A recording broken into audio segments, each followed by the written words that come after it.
Dang. I sped us right through that intro because it looks like things are better, and I'm gonna pray to the computer gods that this is the case. So we'll come back with better video and the same audio, I think, is what everybody said. So, yeah. Last time they found themselves on this giant space station, the wealthiest one, completing a mission, in fact, which, to their surprise, they got paid for because the crew maybe isn't as wanted as they thought. Is in fact Aya, Hanovi's girlfriend, who informs them in the security of her hideout on this space station that they are all considered heroes at this point for the deed that they did by putting a blaster shot into what was said to be a corrupted general who put this virus into the computer on the space station. Clearly misinterpreted information, but the general populace, that's what they've been made to believe. And they seem free for their evening to go about their way and do whatever they choose aboard a space station where they may not encounter for the first time any trouble that they don't bring upon themselves. So, yeah. We have a nice flashback, which I don't even think I could do justice to, so I'm not going to. We had a very romantic dancing scene. I say romantic, it was definitely... there was some spice. And we got some information passed off to a personal... not just that, paid off, I should say. Very expensively. And she is to return. That being Aura. So... 24 hours you each get to spend. This party goes for 48 of it. And I'd like to actually start with Hanovi. Hanovi, can you tell us a little bit about what you do in the 24 hours after you know that Aya has to leave to go find out some more information? Well, I spend as much time as possible with her until she leaves. We don't get to see each other very often at all. Probably every 2 or 3 years kind of thing. And afterwards, everything seems a little muted. The colors kind of pulled out of all the extravagance, you know. So I think what he's going to do is mingle and technically, by game terms, consort with the people that he knows on this station in the hopes of getting a crew, perhaps one that works on some of these luxury yachts and stuff like that, to work on our spaceship while we're here before Slip and the rest of the crew come back. Cool. As kind of a gesture that he's, you know, putting some stock in the well-being of the ship itself, not just the crew, because he did that last time. So he's going to try and mingle and speak with some people, you know, who's actually working this weekend. I know you've got some... All right. Yeah, and you do. You managed to wrangle up what would said, you know, a bunch of bachelors, basically, that didn't have a date, that are grumpy about the party, really are just working men, and that's what they're good at, not mingling, and you wrangle them up. It just so happens that what was his name? Bleep Blurt is down on the docks. He's my best friend. Your best friend, Jeff. Bleep Blurt Jeff. He's brought back his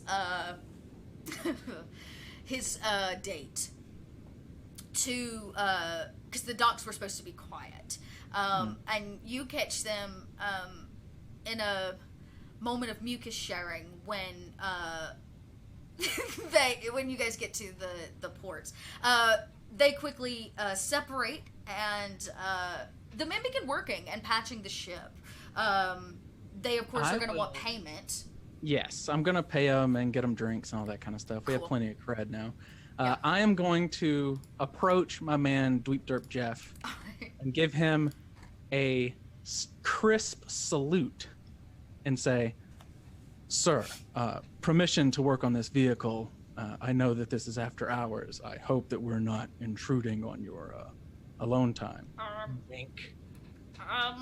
Well, as long as you don't tell anyone I brought a girl down here. Of course, that's your prerogative, sir. Please, don't mind us. Cool. And I like bow my head to the female of the two. Yeah, she too is a mucus-based blob. Um, and she kind of at you, clearly noting your flattery, though she may not completely understand. And you see their two mucusy hands touch, a kind of squish together, and she kind of, as she like leads him off and down the docks farther away behind a set of cargo freights. Hanobi nods and shakes his head and then walks to the ship. Yeah. So, yeah, you, With this pertinent information in pocket, I'm going to try and not get myself into trouble. That's kind of why I'm staying away from all the gambling and the booze. I'm just staying out here, focus on the ship, and try not to lose the information I've already painfully got. Sure. And you spend a evening in and out checking probably on this group. They seem to have their own party going on. You've brought them drinks. They have their own music. It's a bunch of guys hanging out on the docks fixing your ship. They're very appreciative of the gold and the change of setting. The camera pans back inside and into the space station. Dev, what have you been up to? After Dev left his sister, like his sister and he leave the safe house, and he thinks that there's something sort of curious about this message, find the archive. So he does. He looks to find the archive, and he will find it. It's on one of these floors, not the main floor where the dancing is happening, right? But on one of these other floors you mentioned, it's not 34. He feels like he's supposed to go there because it's probably good for his Urbot, but he wants to go to the archive first. Okay. Well, when you finally exit the underground secret hideout, you come into the main area because it's also the main thoroughfare, the traffic fair where you catch shuttles up. And it's very, like I said, it's huge, and it's kind of the way a Marriott hotel is built, right? It's like hollow on the inside, it goes way, way up. When the center levitates multiple levels of entertainment of various kinds, and in this case, I guess they consider the archive part of that, the entertainment of knowledge and reading. And as you look up, you can see they kind of have these, bulbous bottoms on them, the whole, floor, literally, of the place, and they're labeled. It says casino, eatery, right? Up and up and up. And so you can see that about 4 or 5 of them up, one of them you're pretty sure says archive. And I imagine the one that says 434 just doesn't have anything on it at all. You just have to count. It just says floor 34. It's also floor 34, which means if your eyes can see that far, you deserve to be able to read the dirty things written on it. He will go to floor 34 at one point in time, but because apparently you can get your Urbot service there, but which seems like a nice, but maybe not in a way that's bad for it. But he's going to go to the archive first and spend probably quite a lot of time there. Yeah, you are able to do so. You find pretty much any book you're looking for. This is one of the largest archives and libraries of both the human, knowledge. There's a kind of a special collection of paper books from the early years of the human arrival, and then the rest of it seems to be odd alien books, scrolls, a lot of HUD stuff, obviously, but if you're looking for the hard stuff. And when you come in, there is a group of men that you get to spend your evening with. They are, I say men, a group of people in this place, not just men. There are women and very non-binary types of aliens that sit about, but one in particular with this kind of large bottom lip sits there. He has a giant pipe that actually hooks the edge of his lip and hangs deep and low as he flips through an old book, human book, and they invite you in for smokes and reads and stories, and they are Very strange fellows. You mean awesome? Because I feel like they sound like the best. Well, you get to spend as much time with them as you would like. I'm going to roll my indulge vice because I have two, but one of my vices is luxury rare books. There's lots of those here. And let me see. Okay, I get no bonus die. And what happens? I roll a Ooh. 2, which means I reduce 2 of my stress. Very nice. So that clears 2 I was about to say, of my... you've been taking a lot of stress. It's probably a good thing you did that. I've been taking a lot of stress. Yeah. So much stress. Because, Dev can be a little keyed up about things sometimes. But he will sit there and he will marvel at all of the sort of physical books, not HUD ones, but all the paper. And he'll sort of like run his fingers and he will study as much as he can about, one, he's just going to indulge. It's been just some time enjoying himself. But while he's there, he's also going to do as much. Now, he does not know the news that Hanobi has, so he doesn't know that. But he is going to study as much as he can about the Purloin Guild, the Void Walkers, just like what kind of general information is available about. But also, he thinks there's something else going on, so he'd also want to spend a little bit of time going through HUD stuff on local news, especially political news. Like, because in his mind, if there's something like this going on, if they've been set up in some way by people who know them, that means somebody who has access to Purloin Guild stuff. So there might be some sort of, I don't know, some sort of schism in the government, or some sort of factions might be struggling against each other. So he's looking to see if he can find, through regular news from the last year or so, if he can sort of get a sense of what factions might be happening, if there might be if there are any indications of that somebody might be making a move. And he's going to look at things like, for example, the society pages, right? Did somebody have a party and somebody not show up? Or, he's going to look at all the kind of places that like the obvious places, but also not obvious places. So here's what I will tell you. I can give you, with no roll, information. Basically narrate you through this. If you would like to quickly make a roll, I could give you more. I will make that roll. Okay. Go ahead and make it, and then I'll narrate you out or through what you find. I assume this is controlled? Very much so. And the outcome would be great. Okay. And no bonus die. Not on this For one. 3. Okay. So a 4. On a 4. On a 4. You search, oh my goodness! Thank you for all those cheers. We're just filling up over here. You find a few things.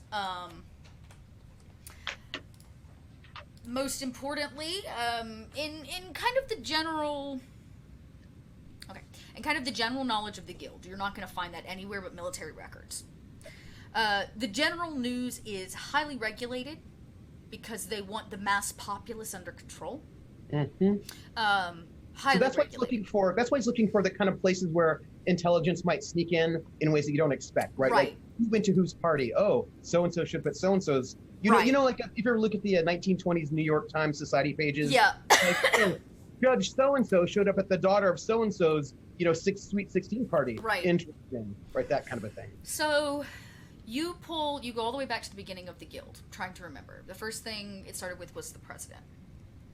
So you find some research on the 300 years ago, the election for the president. Mm-hmm.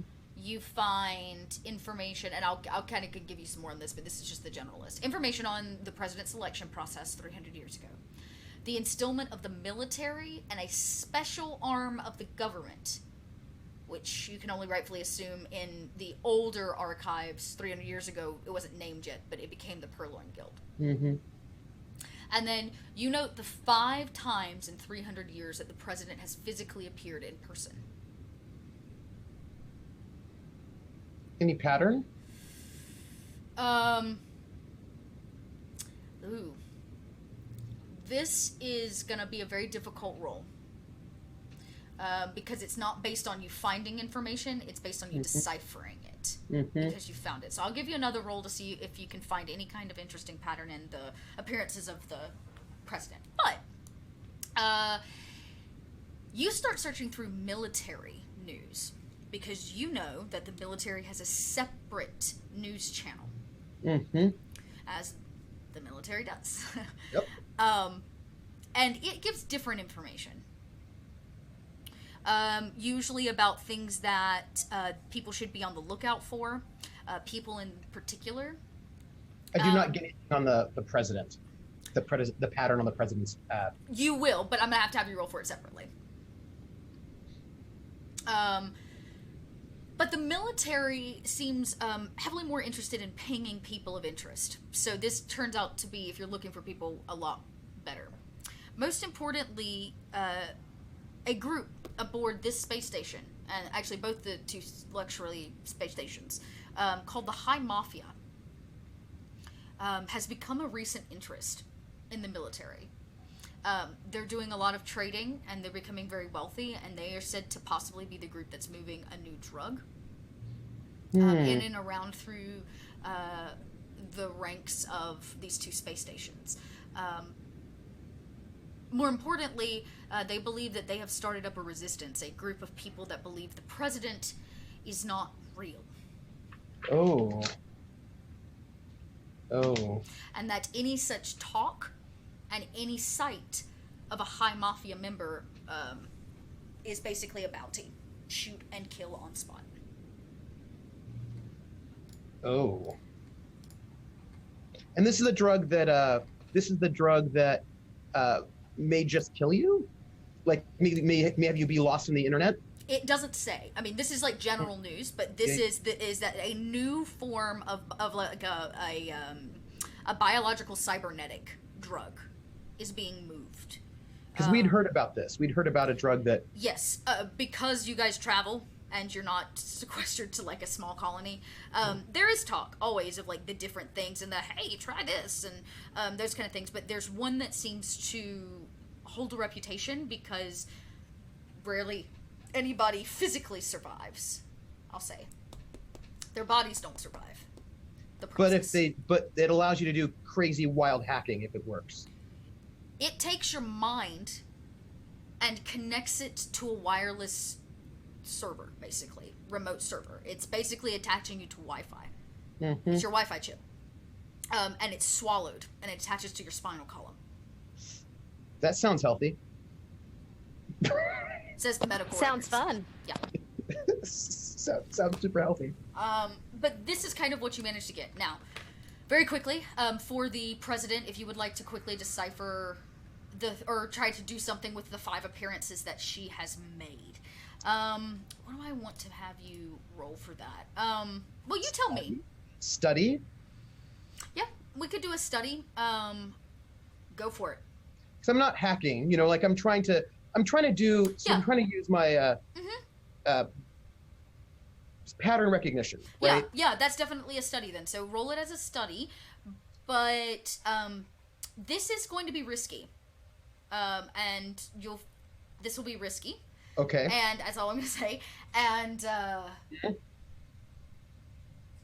I would say the outcome could be great. Okay.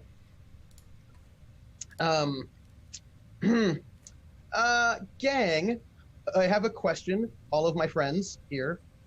We have we have 2 gambits. Oh, we use them. You haven't used one yet. May I use one? Of course you can. Go for it. I bequeath thee one gambit Thank you. as captain of this ship. It's not like you guys won't get more.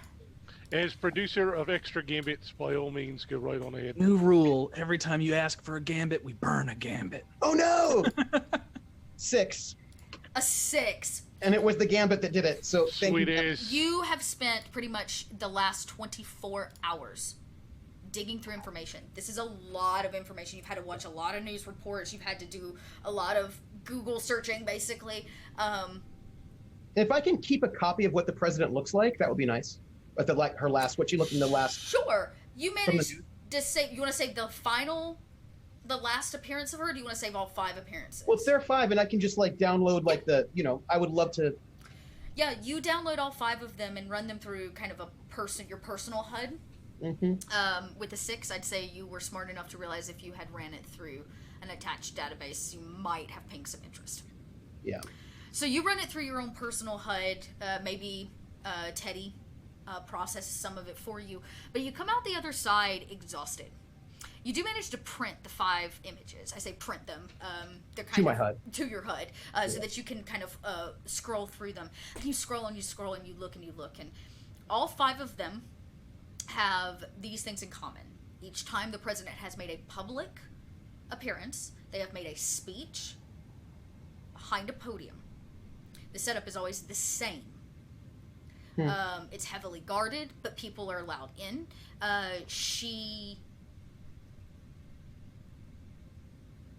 And you can even watch the speeches over and over, and nothing seems to ping for you until you think exhaustion is going to take you. I have a question.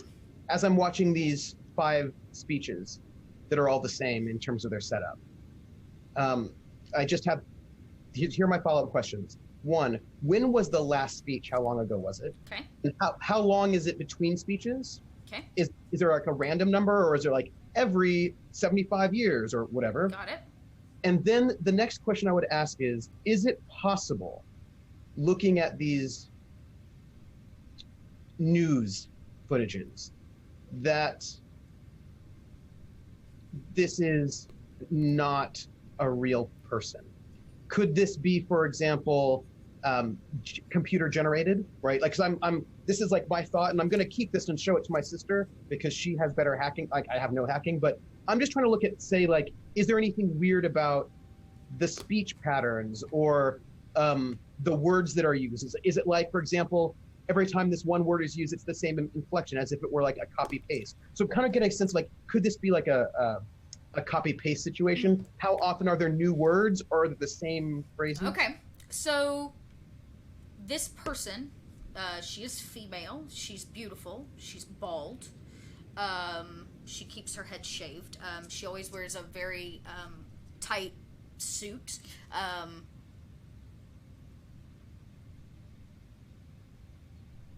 you realize the last speech was about 50 years ago, so possibly before any of you were born. She doesn't give them based on like a regular schedule.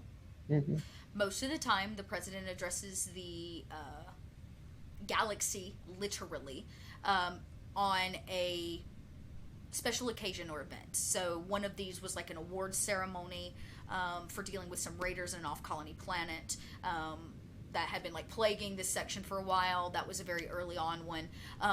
One of them is the announcement of the gaining of the military and the military structure. So that was also very early on. So there's no pattern in terms of when or why. Looks to be the most important things, when more than likely the president needs to be seen for the general public to believe it. Because I'm just wondering, Now, like, die after like speech 3? Like, is Paul dead? This is like, is Paul dead? That is the being question. said, it takes you hours to kind of decipher all of this. And in the end, when you're exhausted, your eyes are heavy, you think you're going to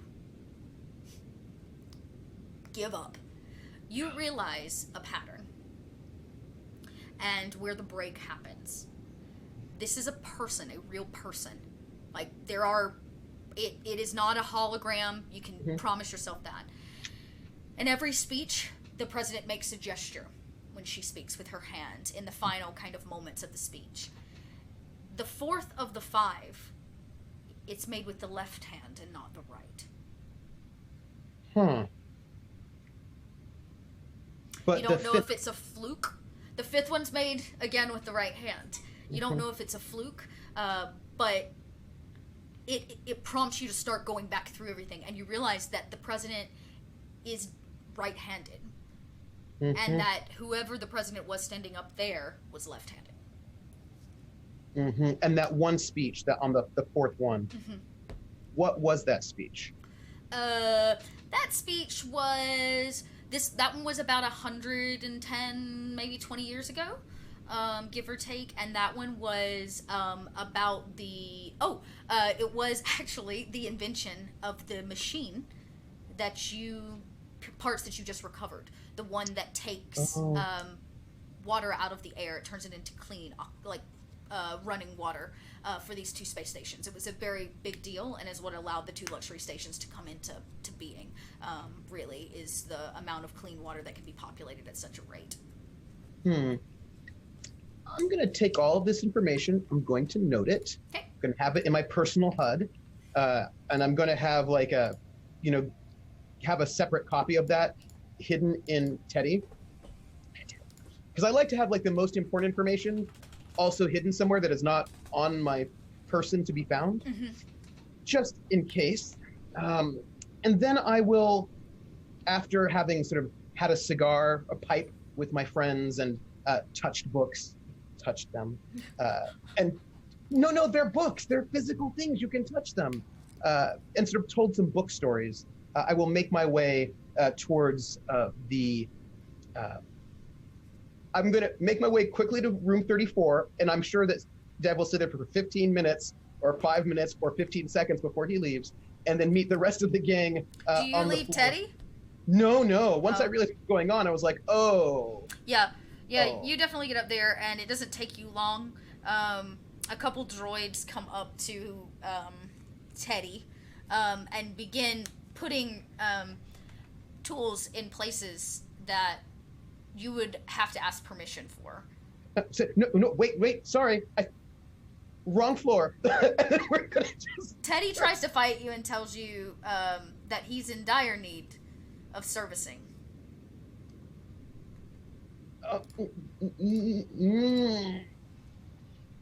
Teddy, I think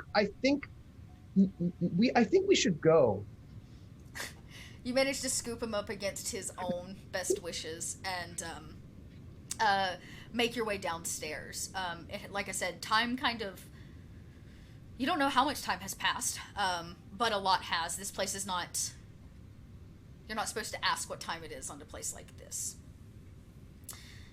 And the camera, as you putter down the hallway, carrying Teddy ever tightly to your chest, clutching him, the camera pans over to Midge, who was last seen consoling her brother, in fact, as a very poignant family moment was had last time between the two of them. Midge, when you resurfaced, where did you go for the last 24 hours? Well, first of all, I want to say that she went downstairs as a pretty grungy, overall covered, short, squat woman and emerged. Elevator's part, and it's just this funky bass music behind her, and she's kind of standing there in her powder blue suit, looking around. Comes out strutting. She's feeling good. She's looking good. Yep. Feeling herself. She is first going to, in a surprising bout of confidence, she's gonna head to probably go to the bar, check out the Space Girls, which is the hottest band that's featured tonight. What she's aiming to do is, after all the news that's happened downstairs, she's just gonna try and keep a little gossip ear out for if anybody's talking about them. First of all, for her own ego. Second of all, just, for reasons. Okay. Yeah, so she's going to kind of head up to the bar, sidle up to someone cute. Okay. Well, have a little ear out. Are you going to the casino floor, or are you just going to the main masquerade Not dance floor? yet. Okay. Not yet. Yeah, you hear quite a lot of gossip. People are talking about the 4 mercenaries. There are some harsh things that are said about Plume being a traitor and all of that. There's also a lot of concerned whisper, pretty openly. I mean, it's a masquerade, right? So everybody's kind of in mask. It doesn't really matter what you're talking about because you're not supposed to be able to be identified. The people seem to have concerns about the virus that he put into the system. It's not necessarily well-known knowledge, but at this point, rumor has it that that's what he did, that he corrupted the military systems, their database, their servers, and what that means for the mass populace when the military, that's supposed to be this structure and backbone of peace in the galaxy, is possibly, yeah, they've possibly been compromised. Yeah, it's deep stuff. Heard that ship was pretty cool, though. You know, kind of saving the day and all. This woman, she's definitely female. She has multiple tentacles that come out from underneath a kind of a stripy dress. She kind of slithers over to you and she says, I heard that they were so brave. I heard that they shot him the moment he put that virus in the computer. It's like they knew. And then they managed to sneak off the ship without even getting a gold medal. Now that's what I call a hero.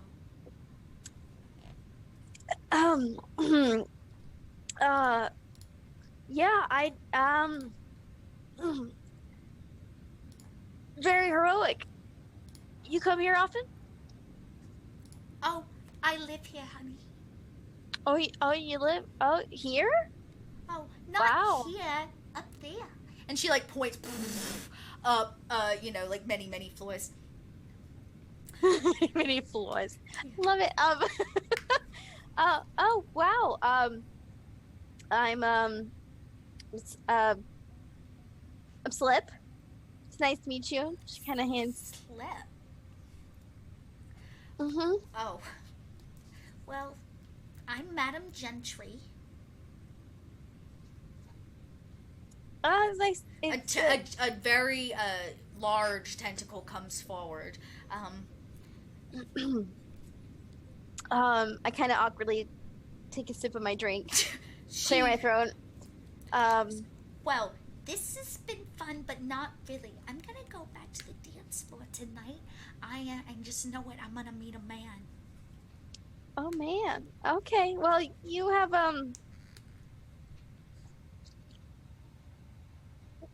you have a good night. She goes, "Okay, you two, and you know, if you see that crew, you tell him I've been looking for him, huh?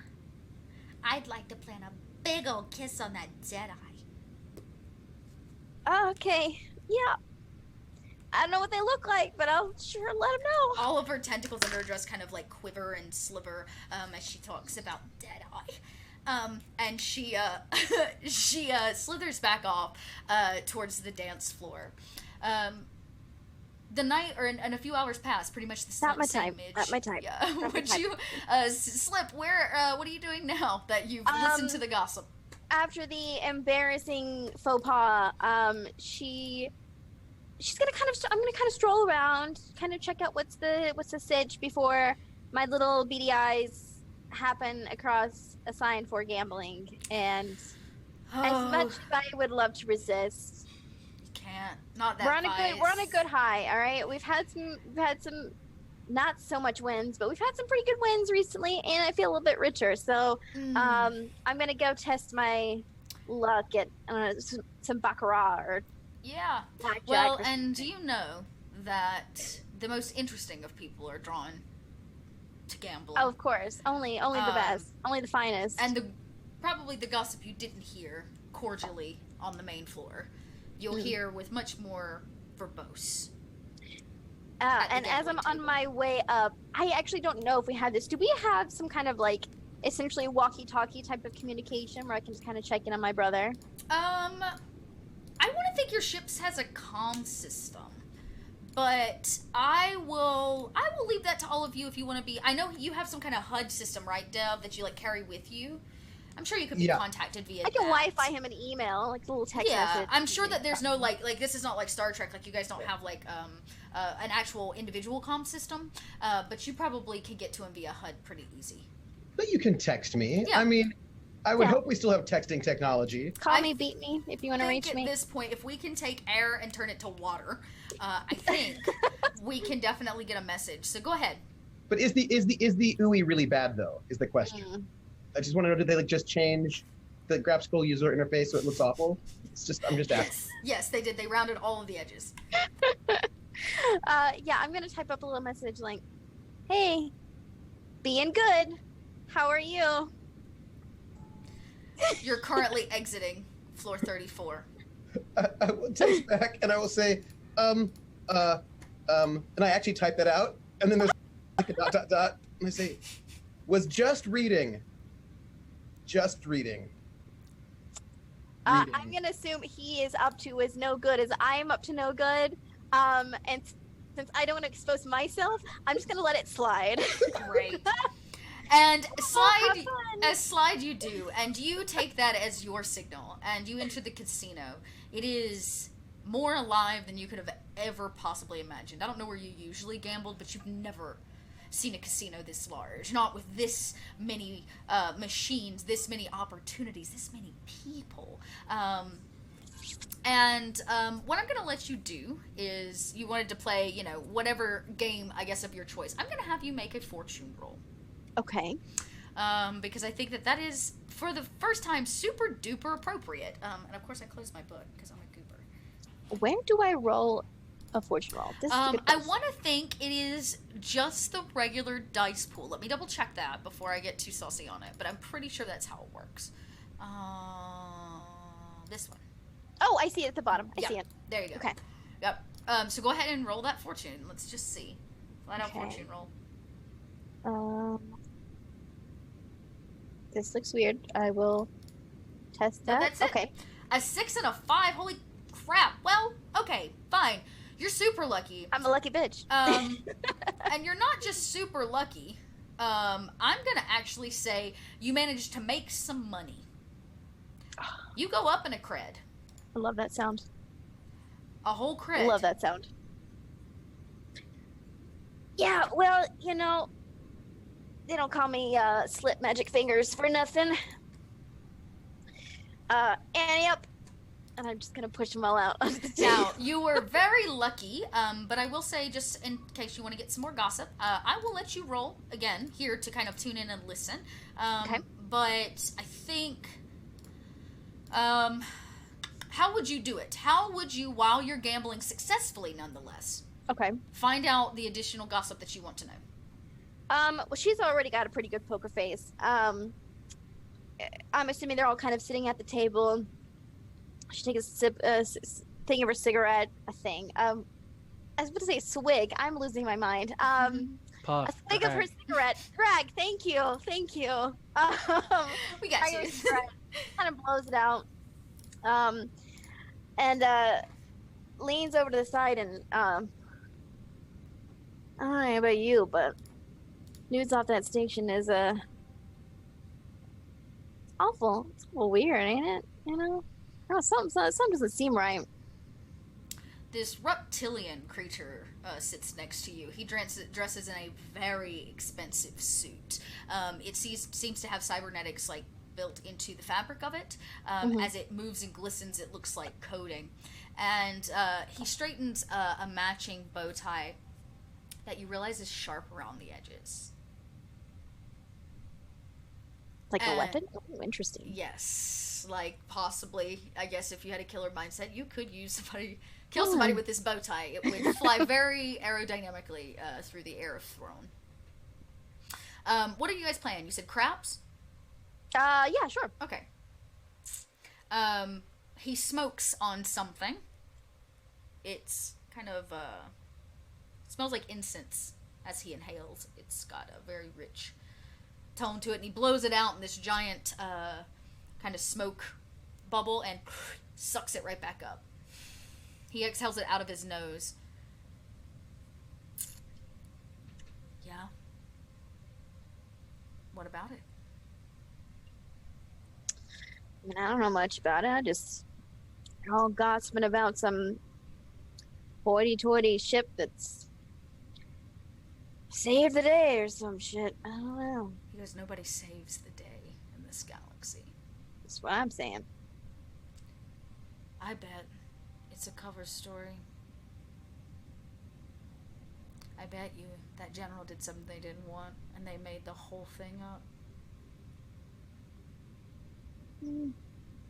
I didn't know the guy. No skin off my back. Yeah. If I were them. Mine neither.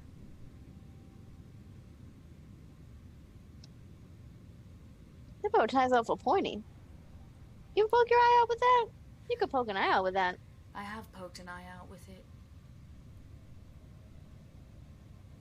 Okay. So you ask a lot of questions. I'm just chatty Cathy. And That's and me. he kind of looks you up and down with your, like, sequin fucking suit. And he kind of takes you in and he says, so, tell me, how did you wind up with an invitation of the year?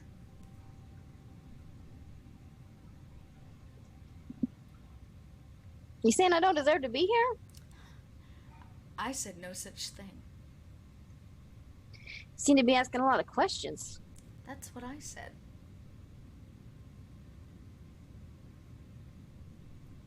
Touche. He kind of, for the first time, you see a small smile at the edges of his kind of longer reptilian snout. You see his teeth a little bit, of course, short and in points, and he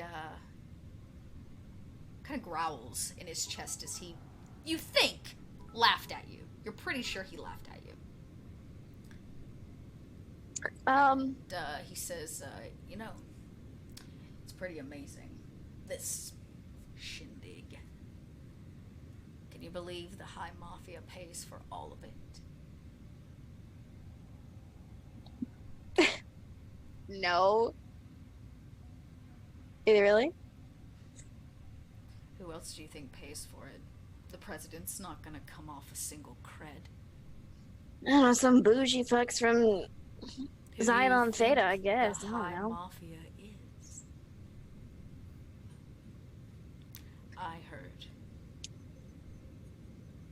And he stops as he goes to say, he says, no. Whoever wins this hand,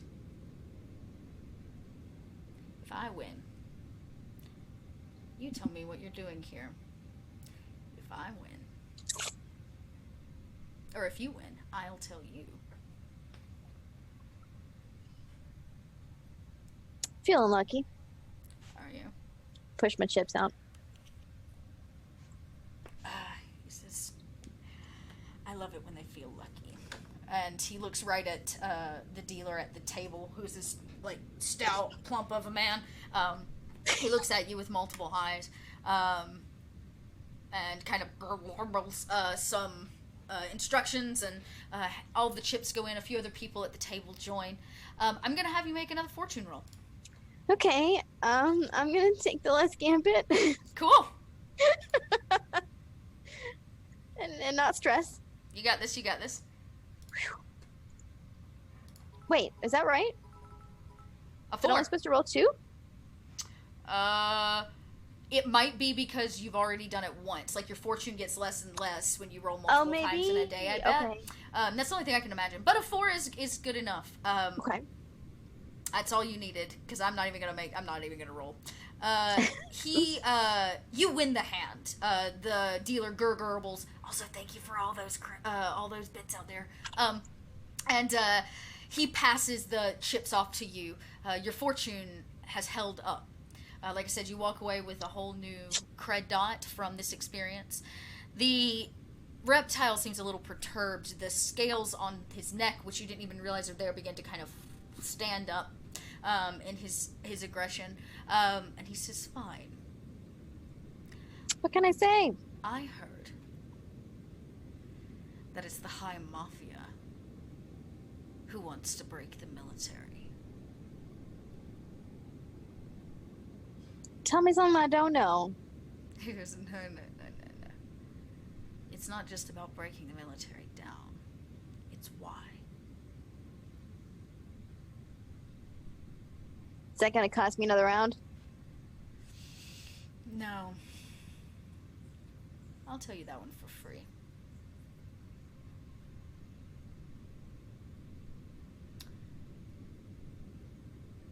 Have you ever seen the president? Like, seen her?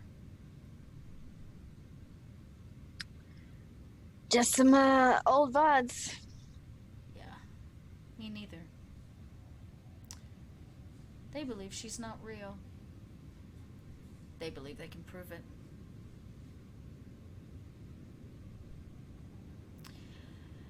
Well, my luck at this table is done.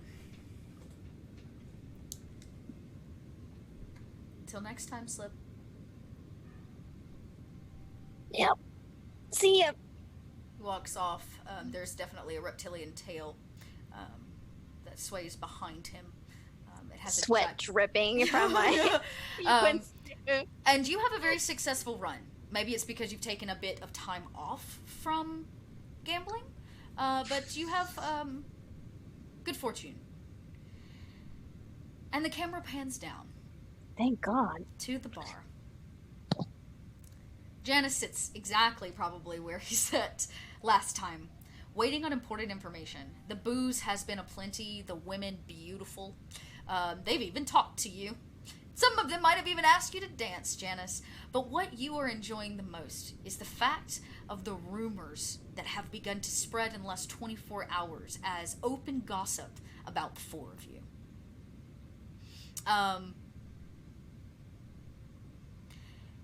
It's about 12 hours, 13 hours into your wait when a familiar voice pops up behind you. She sounds a bit tired, and she says, I found what you wanted. Bloody hell, girl, don't sneak up on me like that. She goes, what else am I going to do? Well, you get it. Wait. I don't know, what'd you find out? She goes, come on. I can't tell you here. She kind of looks around at all the people. She puts her hand out. She still wears a very small tube dress and platforms. You're not exactly sure how they're actually strapped to her feet because they kind of they have like lights and stuff, but there's no like strapping. It's almost like magnetized. She puts her hand out and she goes, do you dance? Like you wouldn't believe, love. Well, then maybe you should show me so that we can have a private conversation. I take her by the hand and whisk her out onto the dance floor. She finds it surprising, but the moment you get out there, she quickly turns to business. So I did some research. I put my neck out on the line. That crystal might be valuable, but not for what mess you have got yourself into, Janice. So when this is done, and you dip me, because I will be dipped, I don't want to see you again. Not me, not my men.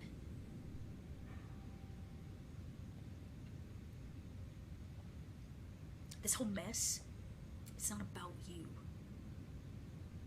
This is much bigger than you and your scrawny little team. You were simply bait. You were meant to deliver a message and then die.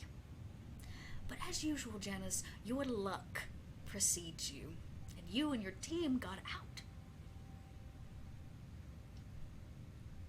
So they have skewed the truth. I saw the footage of you shooting him. It's heavily coded, but on the back end of the military, they're keeping it under wraps. You see, when he opened that door for all of you, he turned off the cameras in the room. Unfortunately, when he inserted the drive, it turned them back on, which means all they caught was the end of what I can only imagine is a very interesting story meant for another day. The Purloin Guild did not know, and there is a mess of trouble in the military database. It's been infected with some kind of ever-spreading virus. They've managed to keep it to the military base alone, but it also means that it currently has no connection with any of the colony bases, with any of the other smaller space stations. So whatever you brought aboard that ship has caused a mess of trouble, Janice. And it definitely doesn't have anything to do with the Assassin's Guild. It was only meant to look like it. Right, well, then who might have planted the virus then? My guess? And she, like, leans in to get really close to your ear. You can feel her hot breath, and she simply says, the High Mafia.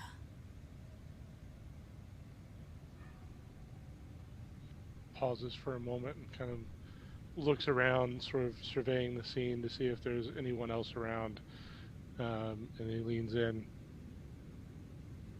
Right, did you just say the Holy Mafia? I don't stutter, Janice. Bloody hell. Like I said, you got yourself in a mess of trouble, and I don't want anything to do with it. So it's time for you to dip me, please.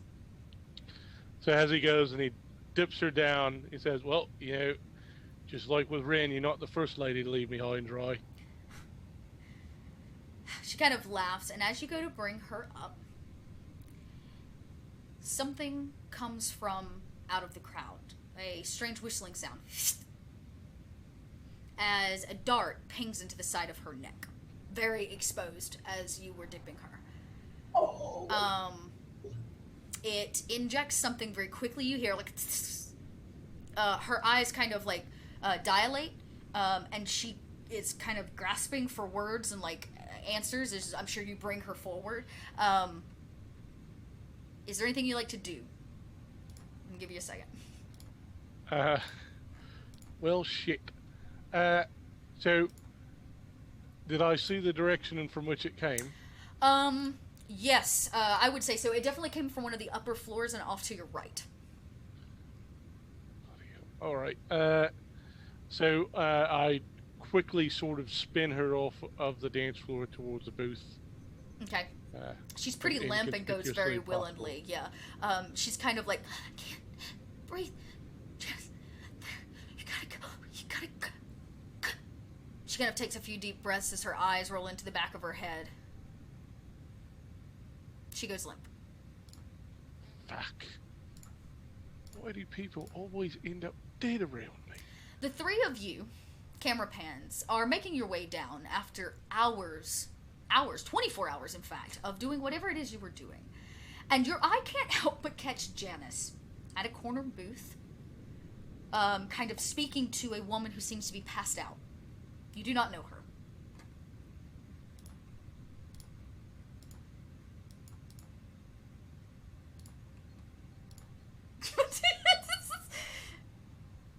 Put us in a sticky situation. Sorry, Janice. Sorry. Dev just walks up looking super embarrassed. Like, clearly there's something, like, now you might think, oh, maybe he's embarrassed because there's a dead woman in a booth. No. That's not, because he doesn't realize that she's dead. But he walks up, like, just so embarrassed, so, like, beet red. And he's like, Hey, Janice. Nola, as you guys walk up, the first thing Janice does is he turns to the three of you and he's like, right, so, how can I didn't do it. I didn't know anything about it. We left immediately. Right. Well, you know the whole, Mr. Plume thing, Hanobi? Yeah, it turns out that might not have been the best decision in the long run. Though I think in the moment I might have been quite right, but, you know, shit happens. That being said, I swear to you I had nothing to do with this. And I point over to the dead body. And we're all there, correct? Or is it just water? No, all of you see this. Like, you all kind of walked up into his general vicinity. They hit the same bar. I imagine it's one of those, like, open-faced bars, and there's a small cubicle, like, corner booth. And he had a problem with the women, but not this big of a problem. Does she need a glass of water? I think she needs a morgue, Dev. I have history in taking people apart, so I will see if this woman is dead. Okay. She has a very low pulse. She is not dead. She is passed out, but she's Can dying. I perhaps try a doctor roll to Yeah! see what the hell to do with her? Absolutely. Sounds like a great idea. Go ahead and roll. We have no more gambit. We have one gambit. I'm sorry, yeah? I had I had to gamble. You have more money though. pointy bow tie. Wait, did you use the gambit to gamble? Yeah, I mean, he was threatening me. Oh, so Yeah, we she's have no more thinking- gambits. That is true. However, I also have Doctor. I will aid you. because Oh, nice. Okay, that works. I can't say this would be controlled. It is definitely not controlled. This is risky because there's a passed out woman in the booth at a bar. So it is risky, but if you can figure out what it is, the outcome may be pretty great for you. And I will just say that, like, because Dev is like, oh, glass of water. And the minute that Hyde sort of moves in, like, clearly Hyde has that sort of look in his face and starts to move, you know. And so Dev just immediately sort of steps in behind you to help. Yeah. You guys step up, especially when you realize she's breathing. You check her pulse. It's still there. The dart is still in her neck. Pull that out. Okay. You don't even have to be a doctor for that. Yeah, you're like, okay, step one. It comes out very easily. There seems to be some kind of odd liquid, like in it, like just the slivers of it. It's kind of a greenish color. And let's get this doctor roll. So it is a risky situation with a great outcome, but you get a spare die from the help of Dev. Point of order, you can push as well. Or you can offer me a devil's bargain. I could offer you a devil's bargain. But we can roll first. I'm gonna take the little dart from you as well and put it in my pocket.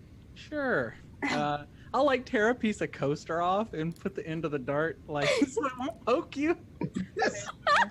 But I'm imagining Hanovi like has her by the face in one hand and like is tilting her head up and looking down at her and checking the pulse and doing all that. Yeah. Her eyes are, like I said, they're like heavily dilated. They're not responsive. Like if you check her eyes, they're not responsive. She seems to be going into some kind of comatose type state. And pushing gives me one additional bonus die, right? It does. While they are doing all this, I will have my back turned towards them, out towards the crowd, kind of keeping an eye on what the fuck. And also just, she just drank a little too much. It's fine. Not a big deal. Yeah. I think right before the roll, he'd be, what the fuck, Janice? Oh, nice. Okay. All right. And like Dev has got his HUD up and he's like searching for compounds and like sort of, you know, trying to put in all the information to try to see what might be the best way to reverse this. So good thing, plucking at one from her neck, two, checking her vitals, which is what Hanovi does. You realize that at some point she's kind of stabilized. Like she's meant to just pass out. Dev, whatever they've given her is not a top, meaning it's not going to kill her. This is the kind of thing that's oftentimes used by people that do torture-based interrogation. Oftentimes, like if you can manage to wake her up, it may keep her in a hallucinogenic type state. It's probably a heavy tranquilizer of some kind. Heavy tranquilizer that may be used on large-scale animals. Again, I had nothing fucking to do with it. But that should send off a major red flag. Yeah. And so I've got my HUD up and I'm looking through symptoms, I'm looking through compounds, I'm sort of analyzing this while you're taking care of her, and I'm just like saying to Hyde, sort of in a sort of like a low but sort of urgent tones that other people cannot hear who might be around. It looks like a heavy tranquilizer. I think we might have things on the ship. We might want to get her out of here. That was a dart. That means whoever attacked her might still be around. Hanovi kind of nods and scans the crowd and kind of mumbles to himself, but also to his crewmates, who would have something like that? And he sees all these masks. And all these masks There's a lot of people. And as you guys begin kind of scanning, trying to figure out like who's coming to get her, Midge, a kind of tentacled woman comes up and goes, "Oh my god! Are you Deadeye?" No. You Deadeye, aren't you? Oh my god! She says it really loud. It's not him. Dev is going to use this moment to take her, put the arm over his shoulder, and kind of walk off with her as if like he doesn't know. Like he's going to just kind of like there's a. Have a good time, Deadeye. Oh god. Wait, you said that Dev was Deadeye with the body that's dying. Great. Oh my god. Wait, Yeah. no, I thought you took the tentacled girl away. No. He's taking Aura away. The tentacled woman is definitely in your personal space. Yeah. Oh shit. If it that's works not him. more swiftly, Hanovi would happily kind of scoop her up and take her with Dev. But Okay. Dev would do it solo and like gives the wave. We all know Yeah. what the wave means. I'll just let Dave take care of it. Yeah, So which- perfect. Oh yes, we got another cheer. Okay, so Cheers, tip the cauldron, Thank more you. assassins. more. Just so that Hyde can know what the signal is. Dev tends to move very quickly when things get bad. Dev moves very quickly. He doesn't tend to hesitate. Like, Same. Yep. and so he picks her up. He's like, "Oh, distraction, move." Yep. Now you know that Dev is not a huge fighter, so it's not like he's saying, "You don't have to follow me. I got this." But I think the sense being that if you're going to follow a couple steps back, so it's not like Yep. an obvious thing, right? So that he's gonna like. So how about this, Dev? I'll flank behind you Yeah. and watch the crowd for more murder darts. Yes. Probably a good idea. You're having your hands free would Well- probably be smart. While Slip and Janice take care of this totally malicious tentacle woman that wants to find Deadeye. And also, Dev knows that Hyde probably needs his hands free, right? So that's why he picked up Yeah. her Yeah. because he's like, okay, this will give Hyde mobility. A body makes a great weapon. But anyway. Oh my god. Hyde, man. Hyde. So you guys begin to depart. She is blocking your way, Janice and Midge. I'd say you guys are kind of in her general vicinity, and she looks to you for affirmation. That's Deadeye. It's in it. Oh my No. god! And people start looking. Deadeye where? Oh my god! He's here! He's here! People start kind of like the paparazzi is getting ready to emerge. I'm gonna clap my hand over her mouth. Two tentacles suction cup to your hand. And she goes, That's not him. No. No. I think I saw Deadeye over by the Space Girls stage. I was dancing. She's wearing like a big like bright red suit. What, Yeah. wasn't he up in the casino with like a bow tie on or something? No. I was up there earlier. No. He's definitely over there. she This isn't Deadeye. she kind of takes all this in. This is Robert Malone. Somebody goes off of the distance, goes, he looks like Deadeye. Right, you can just call me Bob. Yeah, that's Bob. It's good old Bob. All Robert right, Malone, you're private gonna have to detective. convince her of this, because all of the images of all of you that are floating around the news show him to be Deadeye. Oh shit! Um, I didn't think about that. Okay, well. Oh yeah. Mm-hmm. So here's the deal: you're gonna have to make some kind of roll. How would you like to convince her of this? You know what? I am going to lean in really close. I'm going to look as menacing as possible, kind of stand in front of Deadeye and lean in and be like,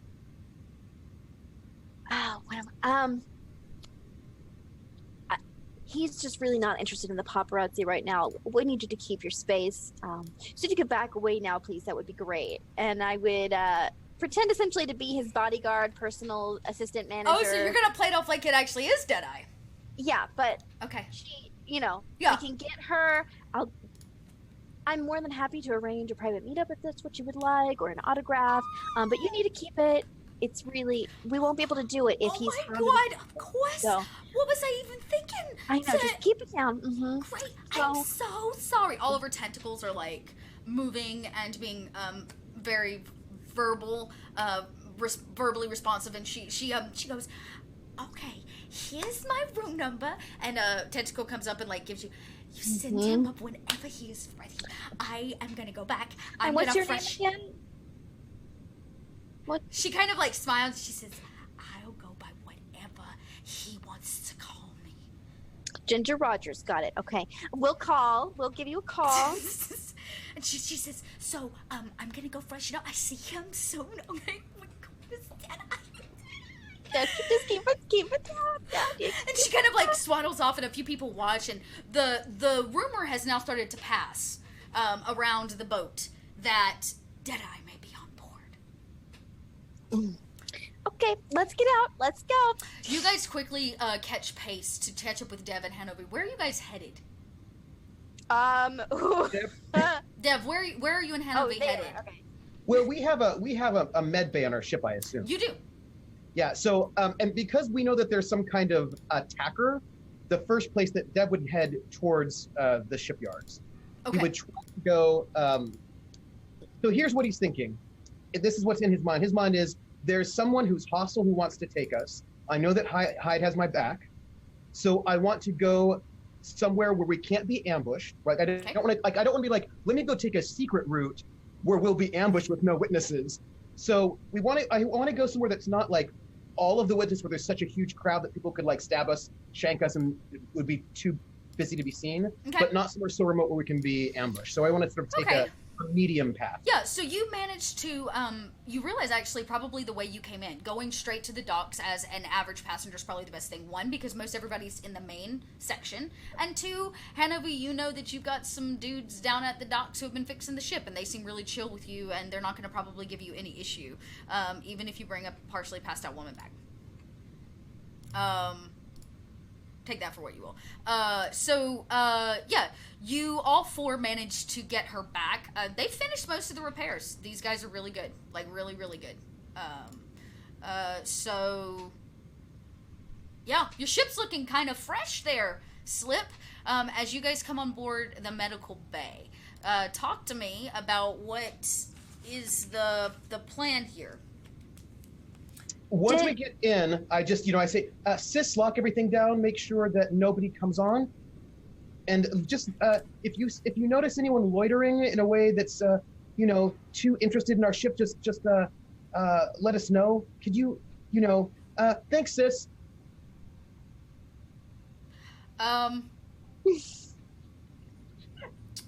As we take her to the med bay. Okay, yeah, you take her to the med bay. Like I said, she's barely breathing. Like, it's very low breaths. Like, she seems to be passed out, heavily sedated. I'm going to let Hanovi take lead on taking care of her while I scan for tracking devices on her. Like, I'll use my computer to sort of see if we've got any signals going in or out on her body. And like study like what I can do maybe to counteract the tranquilizer. Sure. Go ahead and roll the study then. This is definitely risky because you're fighting something, and the outcome will be pretty standard, which will be finding the right antidote or way to wake her up.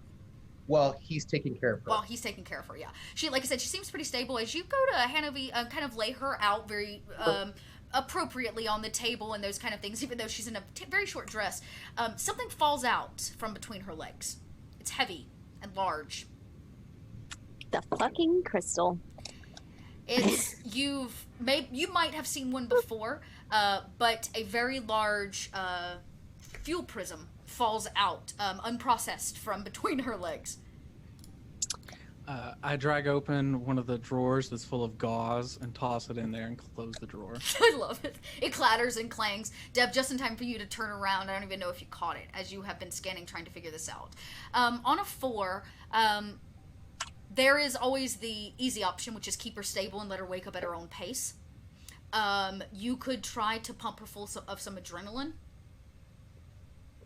You can just try to force wake her up. She may be in some kind of strange hallucinogenic state based on the amount of tranquilizers that have been put in her body and then the adrenaline coursing through her veins. But it would wake her up. Yeah, those are going to probably be the 2 easiest options. Beyond, like... The only other option would be to do some kind of transfusion and try to actually remove it from her, which you don't have the medical equipment for. Does she have any signals coming off of her body? Nope. Good. So there's no like ping, ping. I mean, she has a comm that's tucked between her cleavage, which I'm not going to touch. But I'll just say, sis, no, not you, Captain. Are we on the ship yet? Yeah, all of you are on the ship. You're at the docks. You haven't been bothered. The other men have kind of departed. They're having a small party down at the end of the docks, and Dweep Jerp is nowhere to be seen. Busy. Yeah, just let her sleep. I kind of lean over to Janice, like, don't ever make me do that again.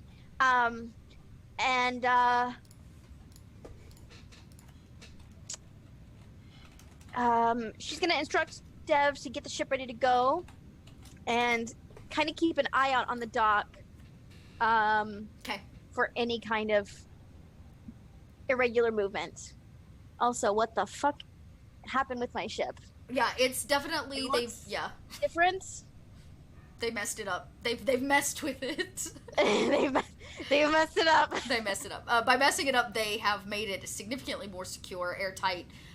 It won't drag anymore. It probably will move faster, and there are entire cargo sections now that are no longer open to space. So It's shiny. it's so shiny.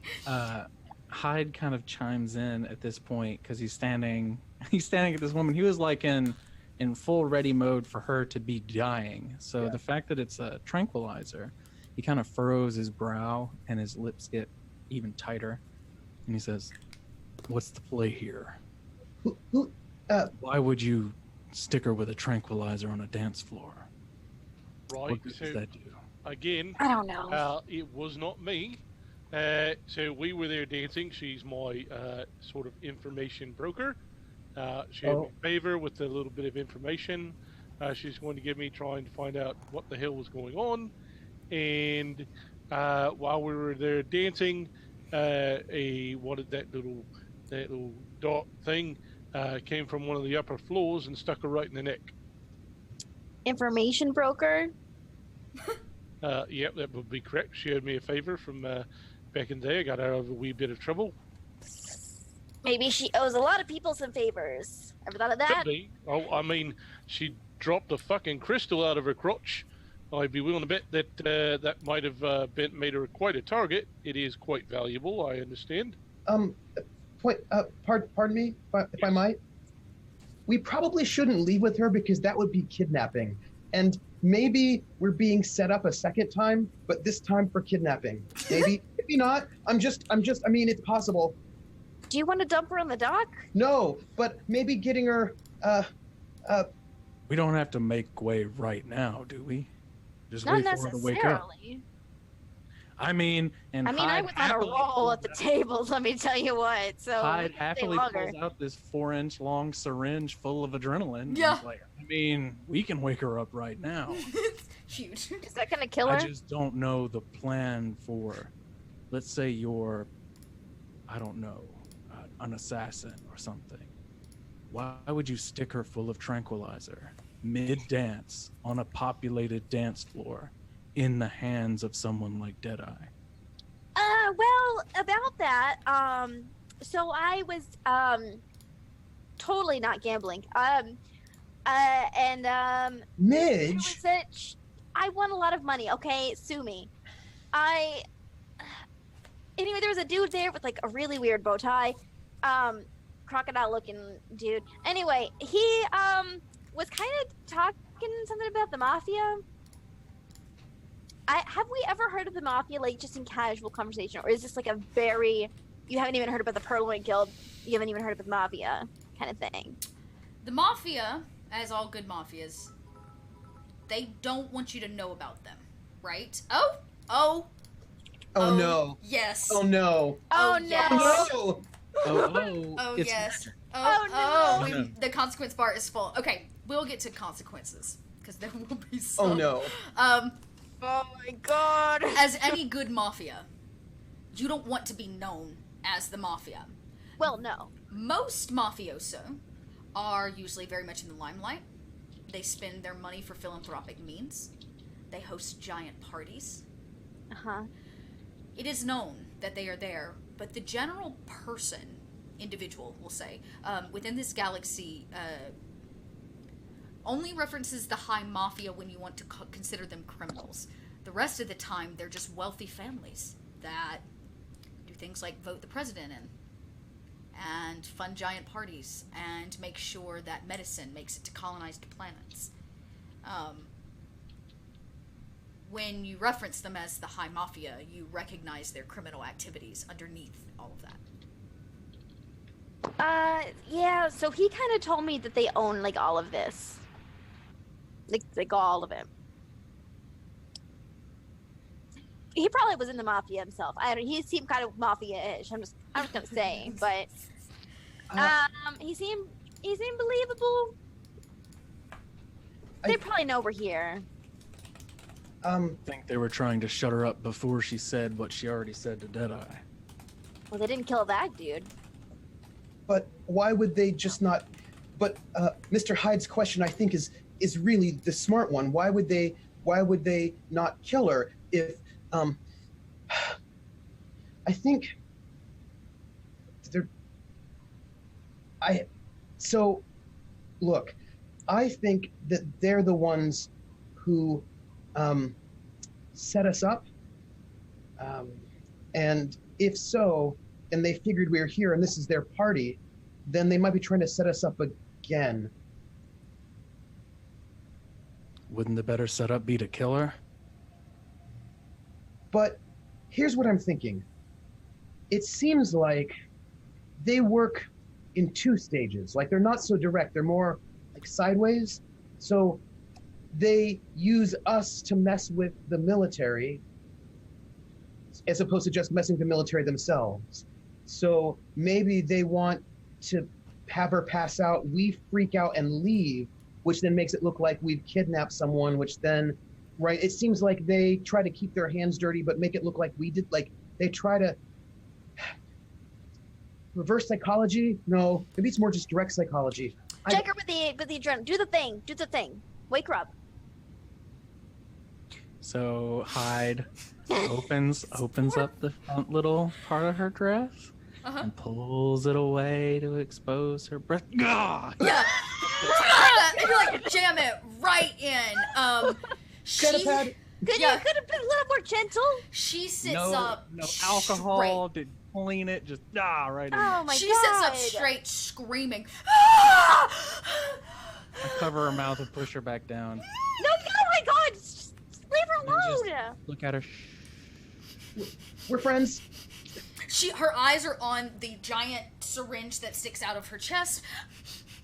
And Deb, as the good cop, well, it's not good cop, bad cop. It's more like good doctor, bad doctor.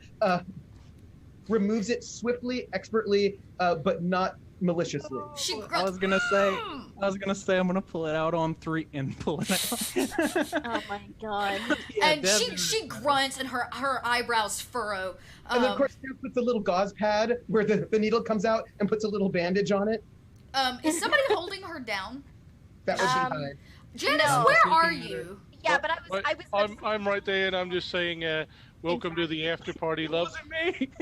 She is pissed. She takes whatever's nearby and slings it at Janice. And she's like, I told you to fucking leave, you idiot! Well, shit, you're the one that wanted me to dip you. I dipped you, and you took a fucking dart to the neck. You know, I would take a dart to the neck when you dip me, Janice. She's like, I am off of this boat. Let me go. And she's kind of like struggling and freeing. I'm very small, but I'm gonna kind of stick my hands between the doorway. She stops and looks at you, and then she pauses and she begins feeling up her dress. Where is it? Where is it? Oh yeah, the thing that he stole from me. If you from don't my calm ship? I down, have no idea. I Your have ass no out. idea what you were talking about, Captain Meta. Pardon me, I have a question. Hello, ma'am. My name is Wallflower. It's nice to meet you. I'm the pilot of this ship. What is your name? Stop, lady. My name is Aura. It's nice to meet you. And he keeps his hand out. She just Janice, I'm sorry. what is happening? Why am I here? You were attacked. Right, you took a dart, and we brought you back here to save your life. I'm sorry. Do you have this dart? Oh yeah, it's why is there no pockets? And he just pulls up his HUD and he's like, this is the chemical compound that was on the Oh, dart. I know what it is. Oh, sorry. And Sorry. she snatches and looks at it and she slams it on the ground and she's like, brilliant. I'm gonna sit right here and just wait on all this to happen. What? Welcome to the crew. Dev scans the dart to see if You it can't has like a hire finger on it. anybody. That's my job. You can't do that. Sis pings in for the first time since you've come on board. Sis goes, Captain, I hate to interrupt, but there is an unidentified object flying at great velocity towards the space station. Dev moves immediately to the cockpit. Immediately. and like like, you know how, okay, maybe you don't know, but in many times, like if you're in the military, you have drills where they're like gas, gas, gas, and you've got to get your protective mask on in 15 seconds, sealed and cleared and sealed in 9, and then the rest of the hood over in 6 after that. You only have 15 seconds, and you practice that a lot. Yeah. Dev has practiced getting into a cockpit and leaving as quickly as possible, like in any moment. Yeah. Brother. You know exactly where to like grab and swing your feet to jump over the kind of door frames and things like that. You book it from one end of the ship to another in a solid 15 seconds as you land in your seat. And sure enough, on the radar screen, there's the blip, the bloop, bloop, and it's moving at this very quick velocity. Sis says, "Welcome back, Dev." And I'm like, Teddy, jack in, we gotta go. And like just moving, immediately disconnecting out. Like there's not a hesitation. It's just like, go. While he's doing this, I'm going to turn towards Mysterious Lady. Do you want to go or do you want to stay? Do you want to go? Do you want to stay? Make a decision right now. She is. Go, stay. Go, stay. She says, "They're already here. They're coming." Okay, we're going. Let's go. Buckle up. And she kind of laughs. She says, "You won't make it off this space station." Shut up. All right, I'm busy. And I'm Right, walking away. you have not met our pilot. Wait, you have? You don't know what he's capable of. And as Dev begins to prepare the ship, the 3 of you, I guess, and her as 4, hear the clunk sounds of feet hitting the top of your ship. 4 of them. Hanovi takes off his jacket. Oh no. Oh no. She looks at the ground and she says, "You should have left me there." Oh, I'm sorry. Sorry, just nobody took off his jacket. I'm kind of scared right now. Yeah, everyone's like, no. Not the jacket. So, you hear the sound of these feet. They begin kind of moving down and around the edges of the ship. The sound of a torch begins on the edge of your ship midge. Right, so when this all goes down, I reach into my jacket and pull out, because I have spy gear, I pull out some night vision type of goggles, and I throw them to Hanovi, and I yell to Sis, kill the bloody lights. Killing lights in 3, 2, 1. Dev is gonna shake, rattle, and roll that ship. We're gonna do some barrel rolls. We're gonna get people on the top of the ship, off of the ship. Although, you know, they might have mag boots. But the point is, we're moving. All right, so this is how I'm going to do this because this is how I want to. We're going to narrative note. There's not going to be any kind of, like, initiative rolling here. You guys tell me what you want to do. You're all acting at the same time. So tell me what you want. We'll all roll at the same time, and then we'll narrate through it. So Should we tell you what we want, what we really, really want? Yes, please tell me what you want, what you really, really want. I really want to zig ah.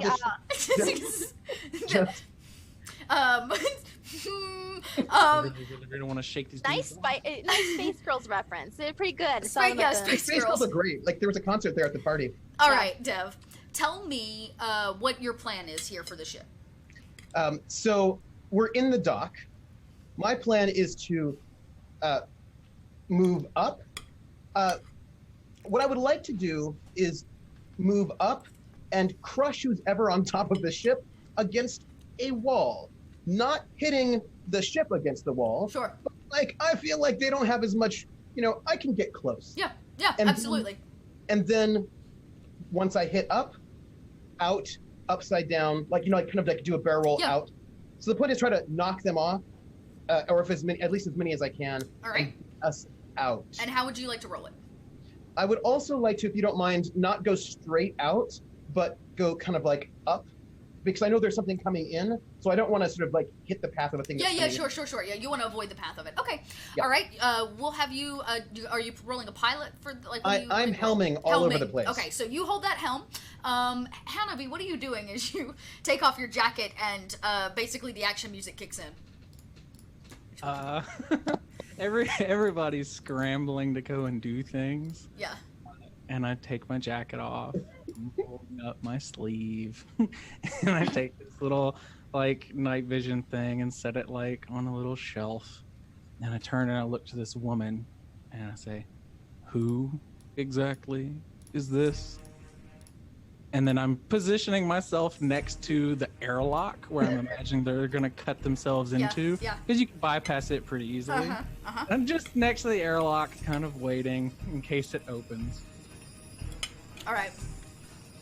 I don't like to kill people that I don't know. Roll. She looks at you. Yeah, she looks at you and she simply says, "It's the High Mafia. They were coming for me. I should have known. Never help Janice. Never help Janice." She kind of says to herself under her breath, as if this is maybe not the first time she's been in trouble because of him. And sure enough, you can tell that they're going to come right through. They have no idea you're there, Hanobi. As they kind of finish sawing through and the piece falls in. Midge and Janice, what are you up to? Let's start with Midge. Damn it. So the piece has already fallen in? It's there. Yeah, they're going to cut through it pretty quickly. Damn. Okay. Because I was going to do something. Counteract it. Close. So what I want to do, actually... Counteract, my sister, counteract. I want to... I'm gonna be rushing into kind of like the, not the whole of the ship, but where all the bits and bobs are attached. I want to reroute powers through some minor systems, I don't know, the kitchen maybe, and see if I can send that electricity to the hull. Okay. All right. So you want to shock them, basically. Yeah, essentially, yeah. Okay, because they're touching the hull of the ship. I love it. Janice. What are you doing? So, yeah, like I said, I tossed the night vision over to Hanobi. Said this is for it to go dark. And anybody that drops through that hole are about to get another hole right in their fucking face. All right. Lights go down. All that comes through is like the arc spark as they tried to finish cutting through it. Dev revs the ship up. Let's start with your roll, Dev. Make that helm roll. This is going to be, this is probably more than risky. Because you're, basically what you're going to end up having to rake them off, like as you kind of go up, it's going to be the ship that's parked above you, so you've got to go up, not hit it, and dive out to roll. So this is a toughy one. So yeah. That's desperate, I imagine. Yeah, I'm gonna give it this whole situation. Everybody's gonna roll it desperate for this. I'm gonna say this is desperate across the board. Okay. I get it because I have potency, so that means whatever effect I would normally get, I get one better. Oh, great. So if you were like, that would be a standard, I would then get a greater. Or if you would say I get a greater, I get an extreme. This would be a greater. So if I get it, I get an extreme awesomeness. Correct. I'm going to push myself. Cool. Because we have no, gambits. But I'm going to push myself because I'm a little stress bot, and I know I've got Teddy right there, hooked into the cockpit with me. Yeah. Fine. Okay. Out of 4. I got a 4. All right. I will say in this case, here's what happens. You guys feel in the dark as the lights go poof. Sis simply says, "Hold on." Dev rears the ship it up. You hear two guys as they crush. There is a little bit of a clatter against the ship up top, as if you guys have had a small collision. Made you know the sound of crushing metal on crushing metal. As the ship barrel rolls off and the side and to the left and takes a quick nosedive. Or, I guess it's not a nosedive, it's a nose rise. A nosedive up because space? Yeah, because nose rise. So yeah, basically you veer the ship and began heading upwards inside of the docks of this giant space station. 2 men still hang on to the sides. The one that was cutting, the cutting does stop. Hanobi, you're definitely in place for this. Is there anything you want to actually roll to gain an advantage or to pre-prep yourself? Some kind of benefit.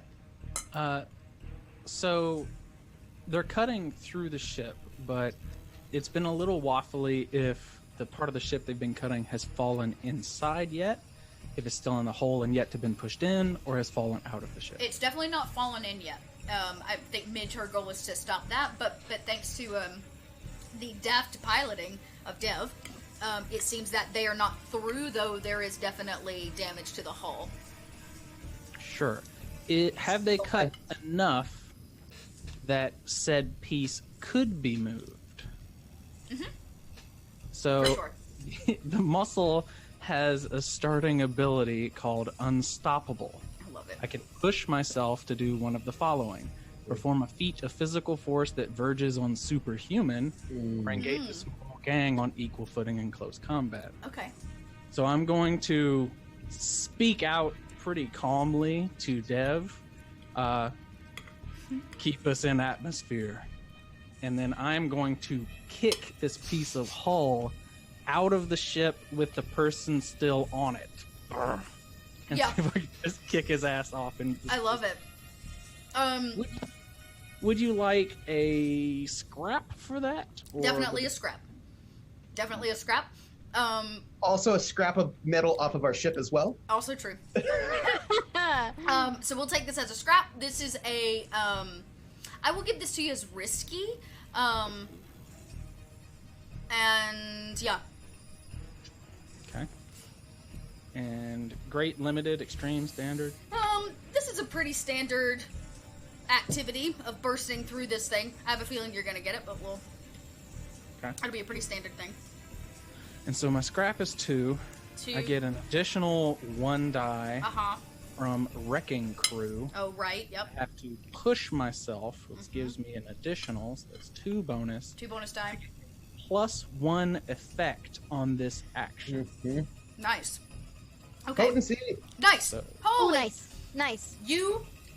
It's And like that gives us a gambit. Yeah. You take the gambit, you rear back, your foot smashes solidly into this, and there's a moment, a single like millisecond where you think it's not going to break through, and it does, and it bursts outward against the pressure that's on the ship in flight, and on it, attached to it, is a man. He or some kind of four-legged humanoid. He's dressed in all black, face, everything. All you can see are the sliver of his eyes. He wears some kind of black, well-fitted spacesuit, and he's as the door piece that he's cut flies away, basically. Somebody gives that. Yeah, just as he tears ass the opposite direction. Dev, the ship pulls as a hole is now in the side of it. There is one more midge. Let's see how you do with this electric piece of it. Go ahead and how are you wanting to do this? It's electric. She is going to be rigging, essentially, pulling out the power supply to the lights or some miscellaneous room, the brig temporarily, and essentially kind of not soldering it, but hot wiring it to the outer hull of the ship. All right. Don't touch anything. This is definitely a desperate event, only because... Oh, no, you know what? I'll give it to you as risky, but the outcome is... No, it's got to be desperate, because you could electrocute every person on this ship. It's fine. I will also be pushing myself. Yeah, okay. Okay, yeah, it is definitely going to be desperate. The effect will be great if it goes through well. Yeah, and you're going to push yourself, so go ahead and take the stress and the die. Okay. Yes. Yes. Beautifully done. As if maybe you've done it before. You know, I like to experiment. That's all I'm going to say. You run in there, rip it free, pop the thing, twist it up, and you're like, everybody hang on! And you touch the 2 wires together.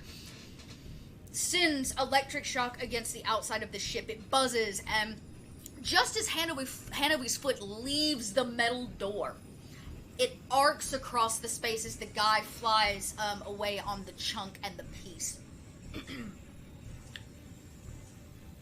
That worked. That worked. It is still like you can feel the exterior of the ship. There's one guy that you hear is like you can hear him just outside as the wind is like as you are on a straight upwards momentum. If there is some kind of window nearby, which I assume there might be, he lets go, smoking behind the trail of the ship. The 4 men that were see him fall from the hole that's in the ship now. yeah, you can see him he goes flying past. He is crispy fried, and there's a moment where everybody takes a deep breath, and you're like, oh. Dev is gone. not taking a deep breath because he's moving. Yeah, right? you're like, you're flying. You can see whatever's coming for the space station is moving at a very, very, very fast pace. And then something happens, and we turn to Janice. Janice, Oh. Oh, what is he gonna do? Oh no. you're staring at the door, right? What was the action you were taking? Remind me. When there was going to be a breach to. That's of right. the fire. That's right. You're holding it, and there is that moment of like, did we get them all? And 2 feet come kicking through, as if they swung down off of the ship. And it comes barreling through the door. I'm gonna let you get the shot off. Okay. So yeah, as they come through, I sort of pop up from behind a table and peekaboo, buckaroo, and pull out my 2 pistols, Okay. my fine pistols, and blast away at them. So what type of roll am I making here? I'm assuming it's scrap. It is a scrap. Okay. And Scrap. what's the This is position? desperate. I'll give it to you, desperate, which means you get another. Okay. And Janice works best under desperation, I found. And the effect here will be great. Great. All right. And I'm going to push myself, Okay. and I'm going to burn a gambit. We don't have any. Oh no, we got one, right? Yeah, we Yeah, I do. got one, and Janice gets one for making. Well, if he gets a critical success, Oh. right? Wait, when do we get it? Oh, yes, we have to get a critical success. I got one. Right? Yeah, I Hannah got one first. Yeah, yeah. Yep. Also got that one. Yep, so 2. Get Holy. Okay then. Well, he lands. He lands, and you can see he's ready for combat. And you peer up over the side and just like pew pew. Done. He takes 2 shots, and you see him as you realize he was like holding something in one of his hands, a bomb. It's counting down, and it's like ding, ding, ding. Kick. Aura, in her turn, steps up. She goes, "Damn it, Janice!" And she runs and grabs the bomb and jumps out of the. Dev, you don't know what has happened, but something kind of propels the ship forward as an explosion goes off. I have a thing that Dev needs to do right now. Okay, go for it, Dev. He needs to turn this ship onto a different trajectory, towards the thing that is hurtling towards the station, not so that it will hit us. But in its like general, yeah. Okay. He wants to he's going to say, Teddy, give me a scan of what that object is, and if it is a missile or a bomb or some other such dangerous thing, he's going to shoot it out of the sky before it hits the station. My man. Great. Ah, man. Teddy I goes. was gonna Teddy. suggest Yep. that Teddy's like politely. he takes his hands off the wheel. You see him pull something off of his finger, and he plugs it into the the dash system. A HUD comes up, and he's like, and Sis goes, information located, and she reports, and Sis says, missile on target for space station. Collision in T-4 minutes and counting. We're going to shoot this out of the sky before it gets any closer. Like, I'm going to just start zooming towards the missile to get as close as possible so I can get good range, and then I'm going to shoot it out of the sky to protect the station, Okay. which is Helm. Okay, you will have to leave the space station proper, atmosphere. And I just say, everyone seal up your space suits. Also, what was that? Never mind. Just like, space. Hanovi will, because he's definitely not wearing a spacesuit. He will pull a panel either from the floor or one that's been left in the ship when they were working on it or something like that, and press it up against Nice. this hole, because as soon as we leave the atmosphere, it's going to suck it there anyway, and we're not Sure going to enough. lose it. So, And then we can weld it or some shit later when we're not dying. yeah. We'll So fix it you later, don't you worry. bring this panel over, you slam it against it. There is actually already a little bit of pressure just from the like wind passing by that sucks it to it. Midge, if you wanted to, you could go ahead and begin kind of like weld sealing it shut. I've got a handgun essentially. Does anyone in our crew besides Dev have Helm? Because I feel like Dev would know this. No, I do not. Probably not. Janice or Hanobi? Helm, any? Helm as Okay. a skill? Okay. It's fine. It's all you, baby. It's fine. You got this. I Mhm. fight, he shoot, she fix, you fly. Yeah, Oh, right. no, I was just- somebody had some? Nope. And sure enough, I can patch stuff all day, bro. for those of you in the back that are looking out kind of the back window of the ship, you begin to realize that the docks begin to fill with activity as smaller, I guess you could say like military boats kind of take to the skies as if they also realize that there's something incoming. As you race up the length of this space station, you're seeing all the glass floors as you look in. The party is still going. People have no idea what's coming for them.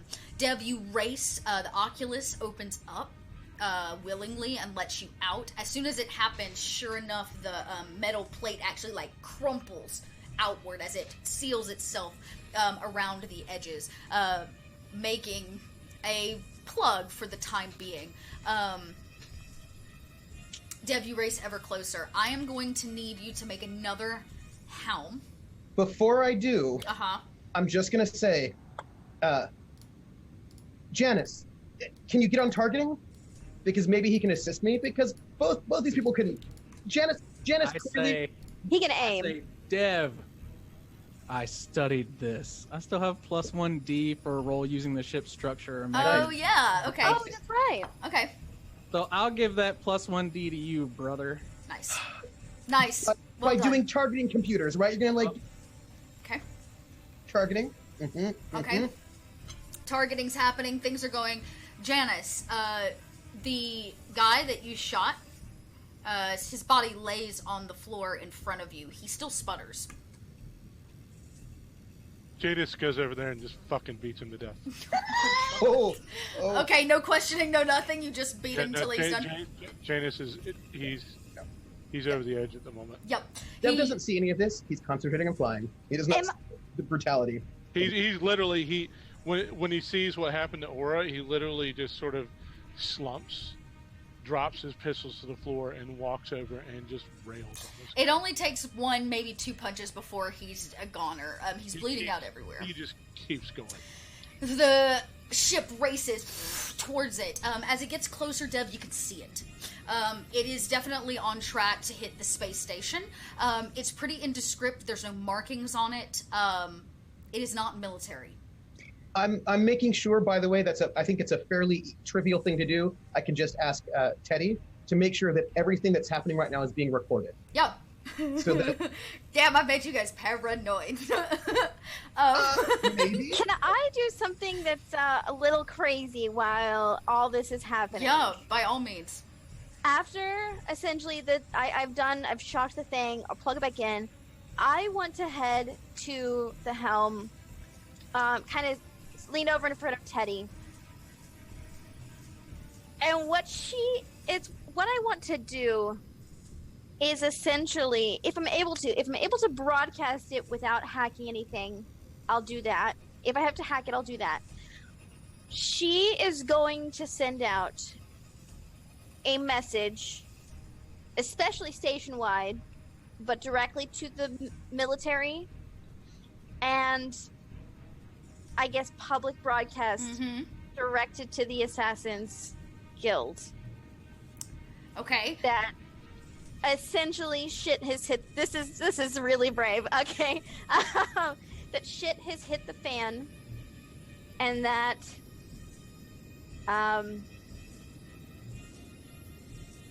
there's a third-party player. Watch your fucking backs. Boop. Zero gravitas. Zero gravitas. Boop. The message goes out. 0 gravitas.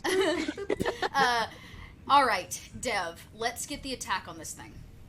Okay. In our last couple minutes, let's get our attack on this. I'm going to push myself again. Okay. Poor Dev is very stressed out right now. Oh no, my baby. friend. We're going to take it. What is this risky or desperate? I imagine it's not controlled. Oh, this is desperate. Yeah, I thought You're it was. literally firing at a nuclear warhead. Yeah, no, it's, This is desperation. This is what it Yeah. looks like. this is what it looks like. Effect? The effect on this would be, what is it? There's like superb. What's after great? Extreme. Extreme. All right, this would be extreme. And remember, I get the bonus for my. This would be an extreme outcome, for sure, if all goes well. And I've got the extra potency, and that's 2 bonus dice. 1 because Hanobi's there, like on the targeting computers, giving me vectors. Thank you. Yeah, I Hanobi. imagine that somebody has to like target it, and you have to launch it or something. Here we go. All right, chat. All right. 5. The sound of the shot goes off. The lights are still also off on the ship. You watch as like these red safety lights down the ship in the darkness. Janice beating a man to a bloody pulp, basically. And the sound of the cannon goes off. Now, this is not a military-grade ship. It takes a while, and one shot will need to be reloaded on your ship. It goes off. And then I just say immediately, reload! to my crew back there. It goes off. Sis says, reload in progress. And you can hear the mechanism in the bottom of the ship, like, as it begins loading in the next round. The shot is true. And it collides at many, many, many a mile off from where you currently are. The explosion starts as just what looks to be a star, and then it explodes outwards in a silent display, really, of light and fire and redness outward.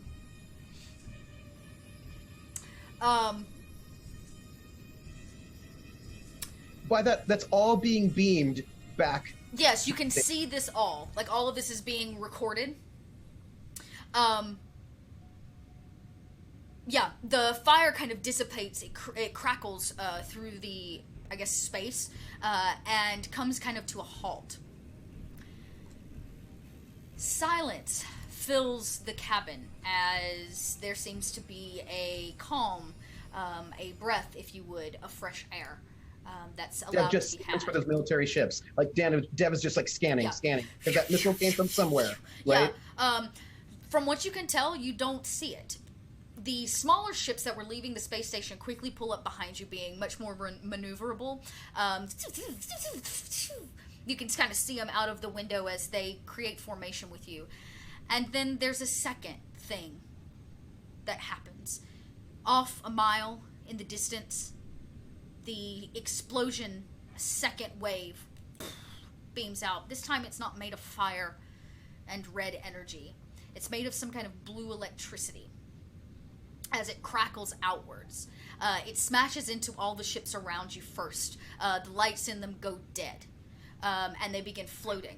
The ship wave is hit second behind this, and you watch as Sis simply says, "Dev, Captain, there is a power surge."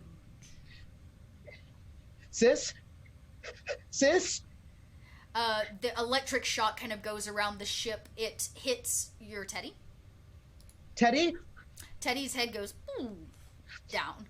The ship sits in darkness as it floats adrift off in a direction. You can feel the ship being pulled towards a planet as you have hit kind of a gravitational pull of the planet that these two space stations orbit.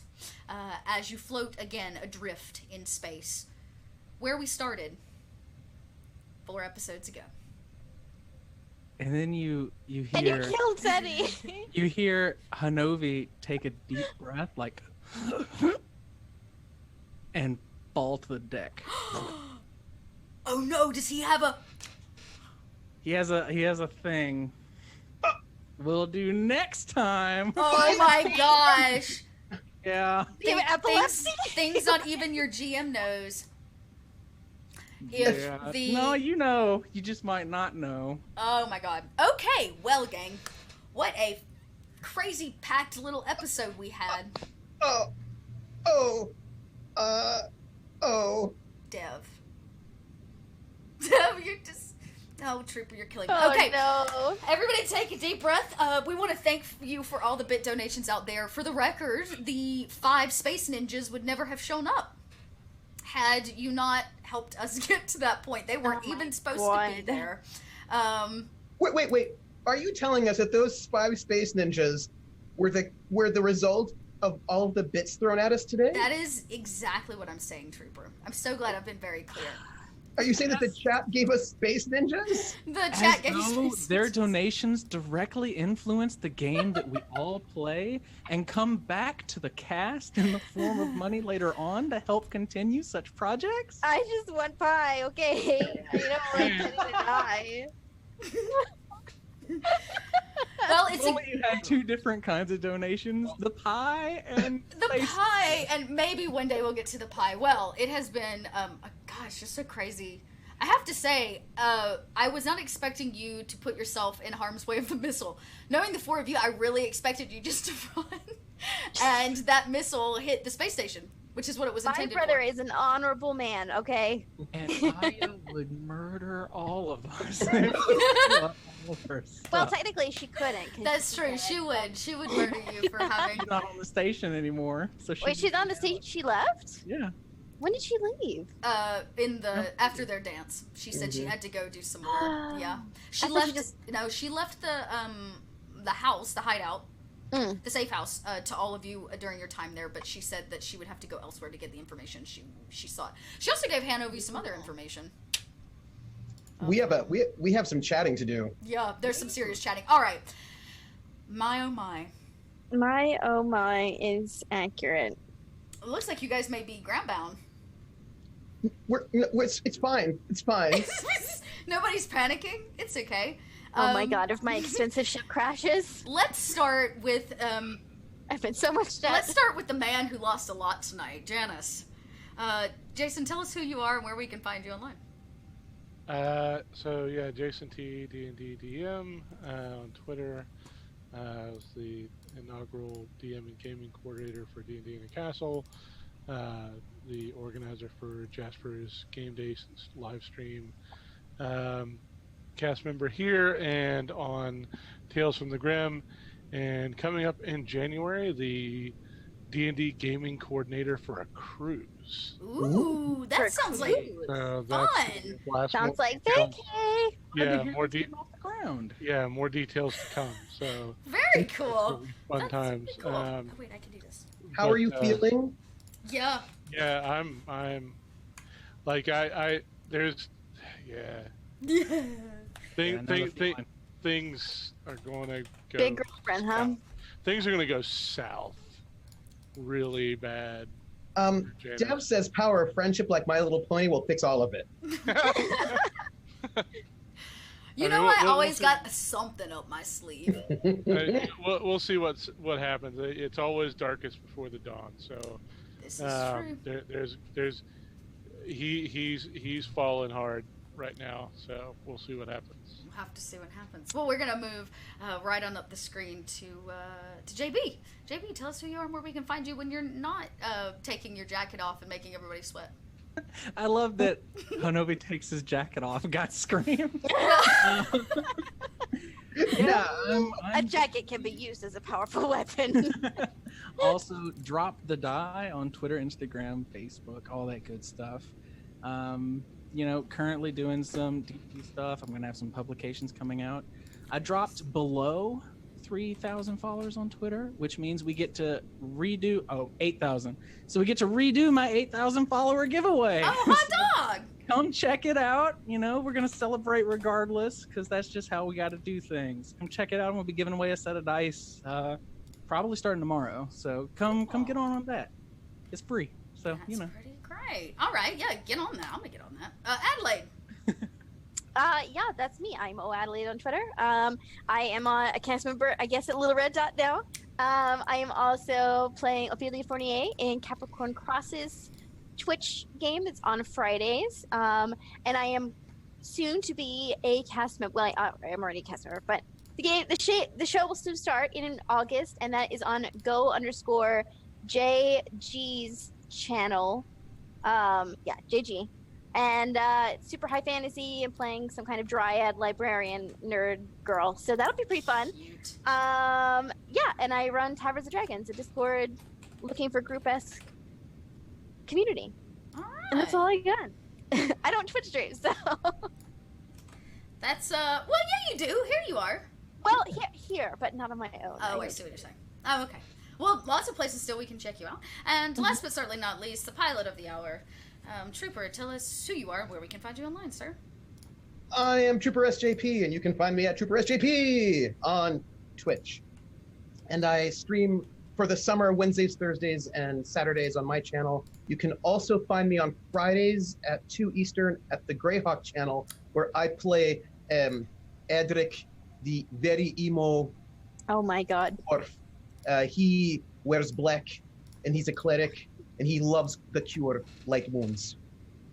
And this is where you can find me. And Dev is fine. We're. I'm sure it's fine. I'm sure this is not at all bad. Great. Teddy's great. It's an Yeah. upgrade. He's gonna be Ha great. ha ha. Teddy's great. Janice is clearly great right now. What with the beating a pulverized person, the hole in the ship is great. Sis is like, it's all great. It's fine. It's fine. And the being drawn towards a planet, that's also great. It's good. It's good. Fine. Mm-hmm. Wow. Good. Fine. So many things. So many things to feel feels. great about. So many things to feel great about in space. Well, don't fret. You know, He saved the station. you did say the station, and you know I got you back. You know I've got your back. So don't fret. But when you have our back, is that so you can put Unless the you dagger? enough next week. A little red dot. Yeah, next week. So thank you all so much. I'm actually hopping straight from here over to another stream over on Arvan Eleron's channel, so hang around because we are going to raid. But I want to remind you to go click those links above to support everyone. And guess what? Sunday Funday signups are out. Let's see if that works. What? There you go. New Sunday Funday signups are out for the months of August, September, and October. We're going to be playing tons of new games, including for the Queen on one of the dates. We're going to be playing The Secret of Cats. So if you want to be a cat, come be a cat. It is totally free to sign up, and you do not have to have any background with tabletop games to come play with us. There's D&D available. There's some Fate Accelerated, so we've got tons of opportunities. So get on that, sign up, and come join us on a Sunday where we have fun. And I don't kill everything you love. I promise. Other than that, Where can we find you? yes, you can find me here on these social links. And more importantly, you can always come to the Discord where I hang out during the day, where this crew hangs out, and you can chat with them. It looks like next episode's going to be a big one. And I'm excited to announce we're going to have a guest. Just saying, and they're gonna pop up midway through. I can't tell you who, but we're gonna be coming up to Gen Con, which of course is a thing. So if you're headed to Gen Con, you can also come to .con, which is just a little meetup we're having on Friday evening. But somebody I'm traveling with will be in, and they're gonna physically be here. And I was like, well, guess what? So we're gonna have a little pop by in our final stream, and for next week. So until then, I don't even. Until then. Until then, here's what I'm gonna say. Let's all hope that you can take your jacket off as well as Hanobi does.